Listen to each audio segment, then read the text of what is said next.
Okay, so for this pen and wash one, we're going to start with a bit of scribble. I'm going to do a bird, so on a little bit of Saunders Waterford. It is 5 by 7 inches. I've got my usual common palette. This is a uni pin fine liner, and I have got 3 brushes, a round number 10, a round number 6, and a rigger. So this is what we're going to do today. So I'm going to start by bringing in scribble. So I'm going to start by popping in the head of a bird. I think I'm going to do a robin. I'm quite used to doing robins. So I'm going to bring this down here. I'm going to have a bit of a tail. So we're just outlining at this stage. So it's just showing you what you can do with the pens. So I'm going to pop a wing in. I'll pop this robin on a branch. So it's quite nice to have a branch coming diagonal. Bring it around. We've already started to get a good shape of a bird here. It's not a well-fed robin. Then I think we will go slightly upwards with the beak.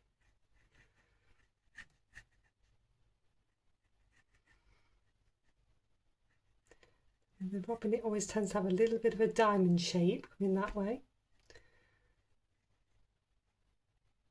You can always use a reference. I'm going to pop a tiny little highlight in, come in and do that eye already. This is giving us a base to work from. Beak, going to come in, start to darken. Directional strokes, but we're leaving tiny little bits. So tiny little bits of light are going to be there. And we'll start to scribble. We're going to bring an edge. Again, directional strokes.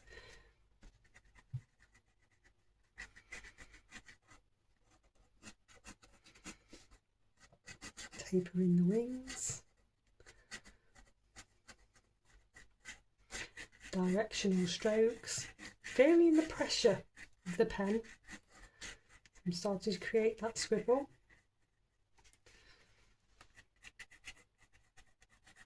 A bit further down here.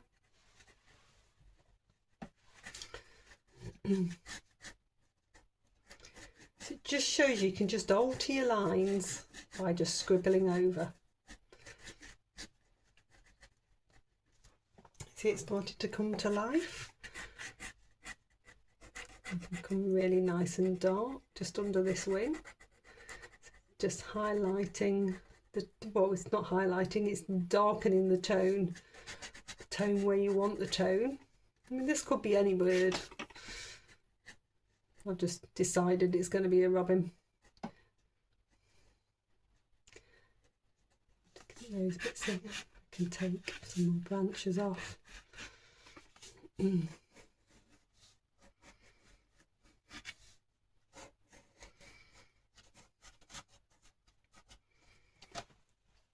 So I've got a good base there already. A bit more darker around the eye.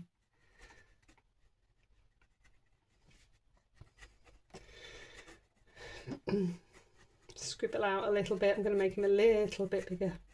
The head's a bit big, so I'm extending the body out.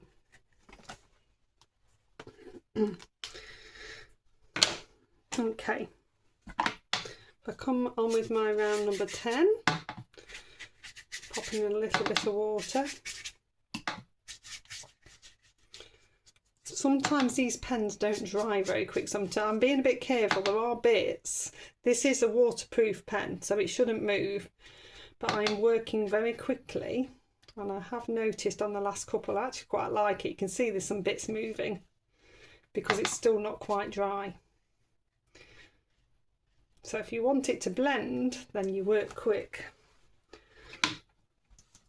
Okay, so round number 10, I'm going to come in with a little bit of blue. So this is cerulean blue, but whatever you have is absolutely fine. Just getting a base of a sky on.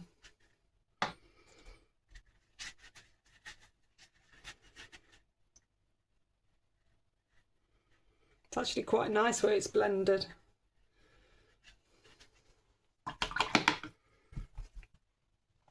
I want to take a bit of a different colour in. I'm going to use a little bit of Purple Lake. If you haven't got Purple Lake, Permanent Rose, Cadmium Red, just going to take a little bit of extra colour into that sky.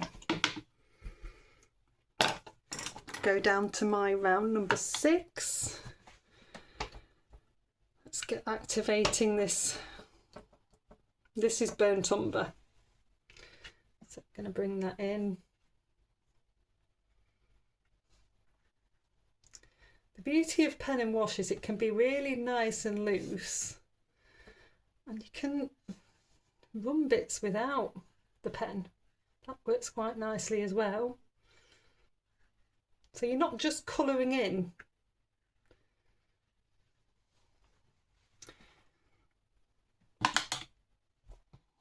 Let's get this red breast in. So this is Cadmium Red. I'm going Cadmium Red because I think the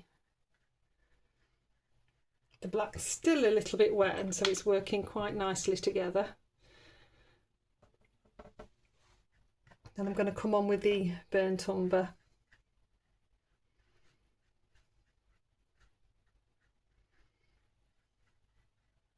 It's getting a really nice effect. Then I want a little bit of a grey. So if I mix Burnt Umber and Ultramarine here, I can have a little bit of a grey. Take a bit into that beak. Now you can leave these bits harder, you can make them softer. So I'm just taking the damp brush in and blending this through. If I take a little bit of Ultramarine in, this adds a bit of variety into that brown and grey. If you want to knock back the Cadmium Red a little bit, you can use a little bit of burnt sienna in there.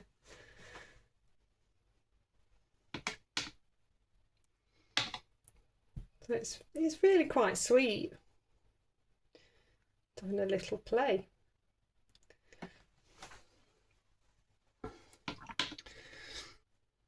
Then if I'm going to come back into the Purple Lake. Just loaded my brush up. I'm going to do a few splatters. If I take my rigger and some, well, you can do water or a little bit of the Purple Lake, and bring that through. It's like berries in the background. You can do that with water, or you can just do it with a little bit more Purple Lake.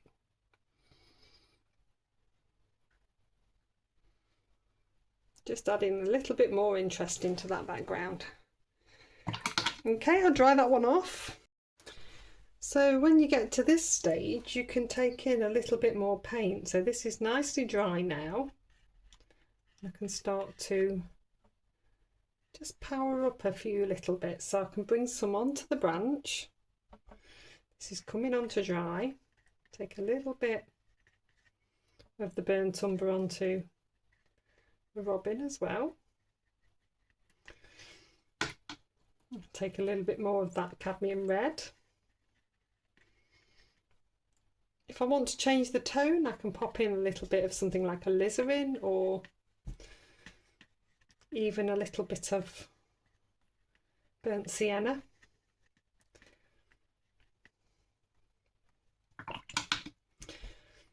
If I want to darken the beak, I can either come back in with a pen, or can use a little bit, I'm just using a little bit of ivory black underneath. So there we go, that's all finished. So we've got a lovely little loose scribbly robin bird to finish off really the pen and wash series. So I hope you've enjoyed it. Please do like, subscribe and share, and I shall see you next time.